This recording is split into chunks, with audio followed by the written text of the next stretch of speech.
Hello mga ka-rolls! Another day, another cake. Kamusta na kayo? For today's video, samahan ninyo akong mangalay ang kamay at braso. Naku, for the dut-dut tayo, to the left, to the right, from top to bottom. Dito sa mga cake na ito, grabe, hindi ko na naramdaman ng mga kamay ko pagkatapos ko silang gawin. At talagang sabay pa talaga sila sa iisang araw. Alam mo yung napapadasal ka na lang na sana, Lord, pabilisin niyo po ang oras para matapos ko na ito, mga cakes na ito. Tingnan niyo naman, diba? For the ngalay talaga tayo dahil sa mga design na ito. Ang unang cake natin, bale, different shades of blue siya ang color niya. And ang theme niya ay si Stitch dahil favorite daw ito ng kanyang best friend. Ito nga pala yung pinagbigyan nung Bento Combo 5 na Friends team, kung naalala nyo yon. Tapos, nag-order din siya para regaluhan naman yung best friend niya. O, diba? Ang saya-saya. Suki na natin tong mag-best friend na ito dahil sarap na sarap daw sila sa cake natin and tuwan-tuwa sila sa mga design kasi nakukuha daw natin yung talagang expectation nila doon sa design ng cake. O, diba? Bunggahan. Amazing! Paano natin na-achieve tong mga colors na to doon sa pinakababa? Blue lang yan na peyotrako and then hinaluan natin ng black para ma-achieve natin yung ganyan ka-dark. And then, nagdadagdag lang ako ng white na icing, pakonti-konti, hanggang sa makuha natin yung pinaka-lighter color natin na nasa taas. Kung napansin ninyo, inuna natin pakinisin yung top part ng cake natin kasi nga ganito yung design niya. Kapag kasi inuna natin yung ruffles na yan or yung pipe na yan sa side ng cake natin, mahihirapan na tayo magpakinis sa taas. Kasi baka matamaan yung nasa side natin. Kaya inuna natin yung nasa taas. O diba, ang bilis, akala nyo totoo. Naku, napakatagal ko kayang ginawa to. Nakakangalay kaya sa kamay. Yung daliri ko dyan, hindi ko na talaga maramdaman as in. Tapos ito na yung 2D topper natin na si Stitch. O diba, ang cutie-cutie niya. So, paano ko ginawa yan or paano ko na-achieve yan? Just like my other 2D toppers, nagprint tayo. Tapos, for the bakat-bakat tayo para ma-achieve natin siya ng gayang-gaya.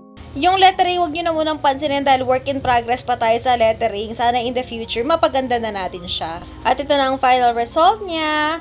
O ayan, diba? Bunggahan talaga ang shala ng cake natin. And then, nagpalagay pala ng mga characters si customer dun sa cupcake. Hindi ko na maalala kung anong pangalan niya. Basta favorite daw yan ng best friend niya. At ito, ayan, patapos natin mangangalay tayo ulit. Ito naman ang pinakamaliit na 2-tier natin, 6x4 sa baba, and then 4x4 sa taas. And ang theme ng cake na ito is Minecraft. First time natin gumawa ng Minecraft theme cake, and yung sila na inspiration sa atin ni customer is ganyan siyang style. Although hindi ako masyadong nagandahan, parang andumi niyang tingnan, kaya nag-isip talaga ako ng paraan kung ano kaya ang pinakamagandang way para ma-achieve natin yung request ni customer na hindi siya maduming tingnan. At ito na nga naisip natin. Color brown lang yan and then color green. Paano na-achieve yung color brown na ito? Bale, brown lang yan na Chef Master na hinaluan natin ng konting yellow para iba yung tone niya. Kasi kapag ka Chef Master lang yan, medyo may pagka-pinkish tone siya. Hindi ko siya masyadong gusto. Kaya lagi ko siyang hinahaluan ng yellow talaga.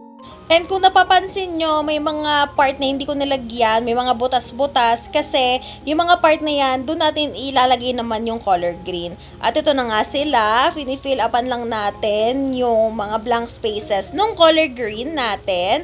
And itong green na to is peyotrako lang yan na color green, wala na tayong ibang hinalo dyan. Star tip pa lang gamit natin dito, doon sa Stitch kanina, maliit na 1M. Kayo nang bahala mag-search. Hindi ko kasi masyadong memorize yung mga pangalan ng mga tip na yan. Basta, alam nyo na yan. And then, inuna ko muna yung pinakababang part ng top tier natin. Kasi kapag inuna natin yung sa baba, mahihirapan na tayo lagyan yung sa taas. Matatamaan or masisira yung sa babang part natin. So, diskarte lang tayo habang gumagawa ng cake. Dahil naku, napakahirap masiraan ng cake, lalo na itong design na ito, grabe, nakakangalay talaga. Kapag ka nagkamali ka dyan, uulitin mo lahat. Ay naku, good luck na lang sa iyo nun. Kapag pa man din nagde-design ako or nag-assemble ng cake, gusto ko tuloy-tuloy siya kasi nakakasira ng momentum. Kayo ba ganun din? So kapag ka nag-upisa na akong dumut-dot, tuloy-tuloy na akong dudut-dut dyan at hindi ako magpapahinga talaga. Ayokong magpahinga dahil parang nag-iiba yung diskarte, nag-iiba iba yung technique or style kapag ka napapahinga. Ako lang ba yung ganun? Anyway, ito nilalagay na natin yung mga toppers natin. So, printed toppers lang sila lahat. And then, nag-send lang si customer ng picture ni baby, yung celebrant natin, para ilagay natin sa harap. Nung una nga na piniprint ko tong mga characters na ito, akala ko sobrang liit nila. So, nag-isip pa ako kung i-enlarge ko ba at magpiprint ulit. Pero nung nilalagay ko na yung mga toppers, bagay lang naman pala sila doon sa cake. Kasi nga naman, syempre, mini lang yung 2-tier natin. Pangit naman kasi tingnan kung sobrang lalaki ng mga characters natin. Challenging nga lang sila gupitin kasi maliliit talaga sila. At ito na ang final result! O diba, ang shallow ng cake natin, napakasarap tingnan sa mga mata. And that's it for today. See you on our next video. Bye!